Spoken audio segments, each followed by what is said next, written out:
Hello అండి, ఈరోజు నేను జగన్నాథ టెంపుల్ వెళ్తున్నాను. ఈ జగన్నాథ టెంపుల్ అయితే వచ్చేసింది. చూడండి, ఇది ఇట్ సైడ్ డోర్ మొత్తం క్లోజ్ ఉంది, ఏదో రిపేర్ లో ఉన్నట్టుంది. 3 days ఉంటదంట. వేరే సైడ్ నుండి వెళ్తే ఇది ఎంట్రన్స్ అండి. లోపలికి వెళ్తున్నాము. చూడండి ఎంత లైటింగ్ తోటి ఎంత బాగుంది చూడడానికి టెంపుల్. అబ్బా ఎంత బాగుందో చూడండి. టెంపుల్ అయితే వచ్చేసింది. టెంపుల్ ముందర మీకు ఒకసారి చూపిస్తాను ఎలా ఉందో.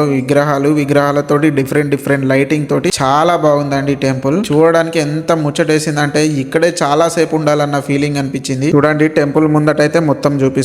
టెంపుల్ అంతా చూసిన తర్వాత నేను బైక్ పార్కింగ్ చేసుకొని రావాలి. బైక్ పార్కింగ్ చేసుకొని వచ్చిన తర్వాత ఇక్కడ లెఫ్ట్ సైడ్ లో ఎంట్రన్స్ ఉంటుంది. లెఫ్ట్ సైడ్ లో కొంచెం సైడ్ లోపలికి వెళ్తుంటే నా సంధిలో అక్కడ ముందు ఎంట్రన్స్ ఉంది. నేను వేరే రూట్ నుండి ఎంటర్ అయ్యాను. ఇది ఎంట్రన్స్ ద్వారం. ఇది ఎంట్రన్స్ ద్వారం నుండి లోపలికి వెళ్లాల్సి ఉంటుంది. కింద నుండి తీస్తాను. ఇట్లా స్టెప్స్ ఎక్కి పైకి వస్తే ఇక్కడ ఎంట్రన్స్ ద్వారం ఉంటుంది. ఇది వేరే రూట్ అండి.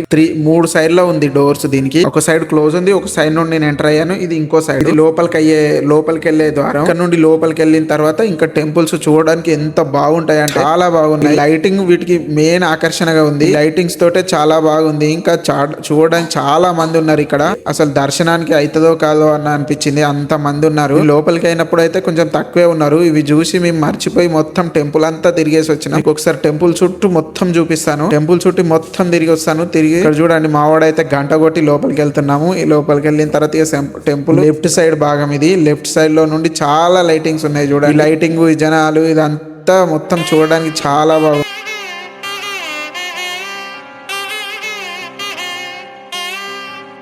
చూడండి, మేము ఒక 5 నిమిషాలలోనే ఎంత పెద్ద లైన్ అయిందో. లైన్ దాటుకొని దర్శనం వెళ్ళాలంటే కష్టం. మేము వచ్చిన టైంలో హారతి ఏదో జరుగుతుంది. హారతి జరగడం వల్ల చాలా పెద్ద లైన్ పెండింగ్ ఉంది. మీకైతే టెంపుల్ మొత్తం చూపిస్తాను. ఇది టెంపుల్ బ్యాక్ సైడ్ వెళ్తున్నాను. నీ బ్యాక్ సైడ్ ఇక్కడ ఒక చిన్న టెంపుల్ ఉంది. చిన్న టెంపుల్ దాటిన తర్వాత ఇటు బ్యాక్ సైడ్ వెళ్ళాలి. ఇది మొత్తం టెంపుల్ మొత్తం బ్యాక్ సైడ్. ఇది ఈ బ్యాక్ సైడ్ లో ఇక్కడ సరస్వతి విగ్రహం ఉంది. విగ్రహం దాటిన తర్వాత ఇక్కడ మళ్ళీ లెఫ్ట్ సైడ్ ఇంకొక టెంపుల్ ఉంది. టెంపుల్ పక్కన ఇక్కడ నవగ్రహాలు ఉన్నాయి. ఈ టెంపుల్ కి ఇది రైట్ సైడ్ దాటినాక ఇక్కడ హనుమాన్ టెంపుల్ ఉంది. ఈ టెంపుల్ దాటిపోయి ముందుకు వచ్చిన తర్వాత మనం టెంపుల్ ముందుకు వెళ్తున్నాము. ఈ టెంపుల్ ఇది మొత్తం టెంపుల్ ఫ్రంట్ భాగం. మొత్తం టెంపుల్ చుట్టూ తిరిగి అన్ని చూసి ఆస్వాదించి వచ్చేసరికి దర్శనం కోసం చాలా పెద్ద లైన్ ఉంది. దర్శనం కోసం ఎంత పెద్ద లైన్ ఉందంటే అసలు మాకు దర్శనం అవుతుందా లేదా అన్న అదనిపించింది. చూడండి, అయితే మనం గుడి చుట్టూ ఉన్న చిన్న చిన్న గుళ్ళని దర్శనం చేసుకుందాం. అదైతే మీకు చూపిస్తుంది. వినాయకుని గుడి. ఈ వినాయకుని గుడి దర్శనం చేసుకున్నాం. తర్వాత ఇట్లా బ్యాక్ సైడ్ వెళ్తే ఇక్కడ అమ్మవారి గుడి ఉంటది. ఇది అమ్మవారు. ఇట్లా ఇంకా బ్యాక్ సైడ్ వెళ్తే ఇక్కడ ఇంకొక అమ్మవారి గుడి ఉంటుంది. తర్వాత